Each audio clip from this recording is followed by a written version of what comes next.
Tongan cuisine is a vibrant tapestry of flavors, deeply intertwined with the island's culture and natural resources. From the earthy umu cooking method to the communal kava ceremonies, Tongan food is a celebration of life and community, offering a unique taste experience that is both nutritious and flavorful. Staple ingredients like taro, yams, and coconuts are central to the Tongan diet, reflecting the island's agricultural practices.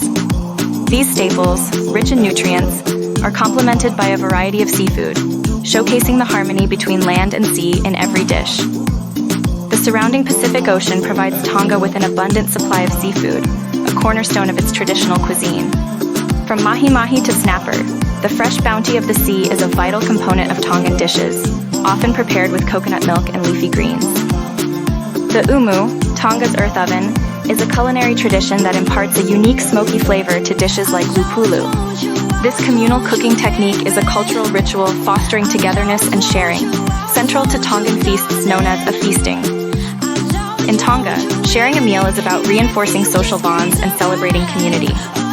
Traditional feasts feature an array of dishes that include root crops and seafood, with local delicacies like lupulu and ota'ika enjoyed amidst music and dance. The kava ceremony is a cultural culinary experience integral to Tongan tradition. Participants share the kava drink in a circle, often accompanied by storytelling and music, reinforcing the bonds of the Tongan community. Lupulu, a signature Tongan dish, combines corned beef, taro leaves, and coconut milk, wrapped in banana leaves and slow-cooked in an umu. Ota'ika, Tonga's raw fish delight, features fresh fish marinated in citrus juice and coconut milk, exemplifying the simplicity and freshness of Tongan cuisine. Book with a Tonga specialist at Far and Away Adventures.